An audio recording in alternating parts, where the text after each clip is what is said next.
એટલે હવે તમે અપેક્ષા ઓછી રાખો તો દુઃખી થવાતું નથી, પણ આપણે અપેક્ષા ઊંચી રાખીએ તો દુઃખી થવાય. હવે ઈગો, ડૉક્ટરને ઈગો બહુ હોય કે ભાઈ મને બધા સાહેબ કહે, આમ કોક બૂમ પાડે સાહેબ એટલે પાછા આપણે જ પાછળ જોઈએ કે મને સાહેબ કે આમ સાહેબ. નીચેથી આમ ગાડીમાંથી ઉતરીને આવતો હતો કે મેડિકલ સ્ટોર વાળો મારી સામે હસ્યો નહીં. એટલે એવું ના હોય. હવે સાહેબ દરેક માણસ છે પોતાની પોસ્ટનો સાહેબ હોય છે. આપણને હવાલદાર વચ્ચે ઊભો રાખે તો આપણે એને સાહેબ કહેવો પડે કે સાહેબ લાયસન્સ આવ્યું. બેંકમાં જઈએ તો પટ્ટાવાળો સાહેબ હોય અને એ જ બેંકમાંથી ઓફિસર આપણા ત્યાં આવે મેનેજર તો આપણને સાહેબ કહે. એટલે દરેક માણસ પોતાની પોસ્ટનો સાહેબ હોય છે. આપણે તો કેવું સમજીએ છીએ કે આખા યુનિવર્સમાં આપણે એકલા જ સાહેબ હોઈએ છીએ. એટલે એ ભૂલી જવા જેવું છે કે ભાઈ આપણે જ એકલા સાહેબ નથી. એટલે એ ઈગો મગજમાંથી કાઢી નાખવાનો. ઈગો ખૂબ જ દુઃખ પેદા કરે છે કે ભાઈ મને આવું કહી ગયા, હું ડૉક્ટર છું, મને આવી રીતે ના બોલાયા, સોસાયટીમાં મને ખુરશી ના આપી. એમાં ભૂલી જવાનું ભાઈ કોઈ ખુરશી આપવાનું નથી, જાતે ખુરશી લઈ લેવાની. હવે એવરેજ ઇન્કમ છે ને એ બધાની ઘટી જ છે. એટલે જનરલ પ્રેક્ટિશનરે 1-1.5 લાખ રૂપિયાની આવક થાય ને એટલે વાહ વાહ સમજી લેવાનું તો બહુ થઈ ગયું. અને કન્સલ્ટન્ટ 2-2.5 લાખ કમાય એટલે બહુ થઈ ગયું. હવે પહેલાં 4 ને 5 લાખ એ બધું ભૂલી જવાનું. હવે આટલું થાય એટલે આનંદ સમજવાનો. બહુ લોબી અપેક્ષા નહીં રાખો તો કદી દુઃખ આવશે નહીં. હવે બહેનોને ખાસ કે બહેનોના પપ્પાએ એવું કંઈ મેરેજ કર્યા હોય કે ડૉક્ટર જમાઈ હોદ્યો છે અને બહુ મારી છોકરીને ખૂબ ખુશ રાખશે અને દર વર્ષે ફોરેનની ટ્રીપ કરાવશે તો બહેનો પ્લીઝ હવે ભૂલી જજો. હવે બરાબર અંબાજી કે પાવાગઢ લઈ જશે પણ હવે ફોરેનની ટ્રીપો ભૂલી જજો. કારણ કે હવે બહુ અઘરું છે. એ તમારી વેદના તો ડૉક્ટરોને જ ખબર પડે, એ તમને ના ખબર પડે. ઘેર તમને એમ થાય કે હું તો ડૉક્ટરની મિસિસ છું. એ તમે ભલે તાકા ફાડ્યા કરતા હોય પણ સાહેબને ત્યાં કેટલી લોળીઓ હોય છે. એક બાજુ BMW વાળા લોહી પેલા પેલા બાયોમેડિકલ વેસ્ટ વાળા લોહી પીતા હોય, ફાયર વાળો મારો બેટો નોટિસ ફટકારે, એક બાજુ પેલા ગવર્મેન્ટ કે ભાઈ આ હોસ્પિટલો બંધ કરો, સીલ કરો, અને આમ કરો, અને પાર્કિંગ નથી, 70 જાતના લફડા હોય છે.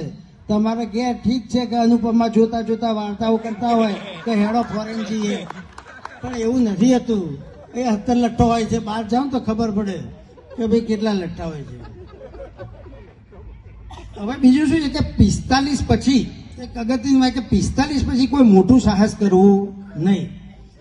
45 વર્ષ પછી ઘણો એક કોઈક પેશન્ટ આવીને આપણને હળી કરીને જાય કે સાહેબ 500-600 વારનો પ્લોટ લઈ લો ને, મોટું પાર્કિંગ સરસ હોય એવો. એટલે એના વાદે ચડીએ અને આપણે ભેખડે ભરાઈ જઈએ તો મોડ જો હમણાં 38 વર્ષ સુધી હપ્તા ચાલતા હતા અને ફરી પાછો હપ્તા ચાલુ થઈ જાય. તે છેક દુધેશ્વર સુધી હપ્તા ચાલે.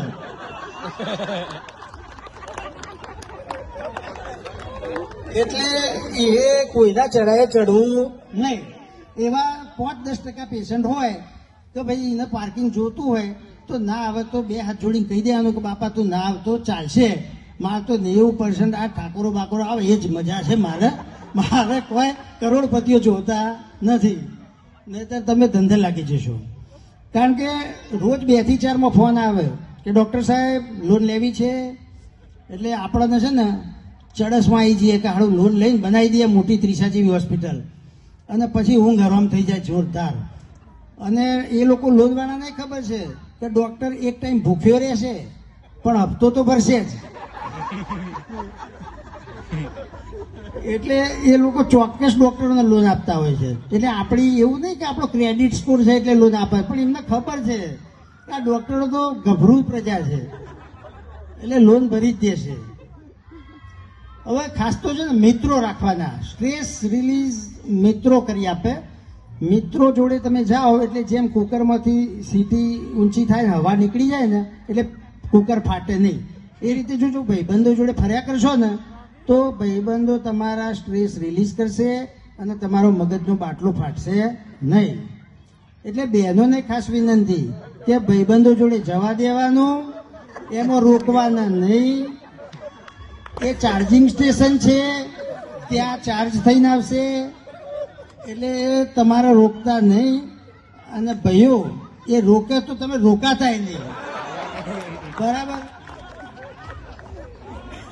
કારણ કે વેપારીઓ રોજ પાનના ગલ્લે જઈને મસાલો ખાતા હોય છે, બરાબર. રોજ પાનના ગલ્લે જતા હોય, એક વાર દેશ ચલાવવા નહીં જતા, પણ સ્ટ્રેસ રિલીઝ કરતા હોય. તો આપણે ચાની કેટલીએ તો જઈ શકીએ કે ના જઈ શકીએ? અને અઠવાડિયામાં 2 વખત જવાનું હોય, એમાં બૈરાને પૂછવાનું, તો એ સાંભળવાનું નહીં. હા, એમાં પછી દરબાર થઈ જવાનું, ભલે ગુઠ્ઠી તલવાર કાઢવી પડે કાઢવાની. એક બીજું, કદી છે ને ઓપીડી ના પૈસા ગણવાના નહીં. ઓપીડીમાં જે ગલ્લામાં આવ્યું ને એ ખિસ્સામાં મૂકીને હેડવા જ મળવાનું, કદી ગણવાના નહીં. આ બહુ મહત્વની વસ્તુ છે. પૈસા ગણો ને તો દુઃખ થાય. એ ગઈકાલે કે મંગળવારે 5,000 રૂપિયા આવ્યા હતા અને આજે 3,500 જ આવ્યા, એટલે તમને ટેન્શન થાય. એટલે ગણવાના જ નહીં, સીધા ખિસ્સામાં મૂકી દેવાના અને ઘેર જઈને ગલ્લામાં મૂકી દેવાના. અને એ જે પૈસા આવે ને એમાંથી 2 નોટો કાઢીને પાછળના ખિસ્સામાં મૂકી દેવાની. એ પાછળનું છે ને પોકેટ, એ આપણા પૈસા છે સાહેબ, એ આપણા પૈસા છે. પોકેટ છે ને જેનું મજબૂત હોય ને કે ફટાક દઈને 5,000 રૂપિયા તો નીકળવા જ જોઈએ પોકેટમાંથી. આપણે ઘણા લોકોને શું છે કે ખિસ્સામાંથી કાઢે ને પેલા પોપટલાલની જેમ 100 રૂપિયા જ હોય, આવું ના થવું જોઈએ, સમજે.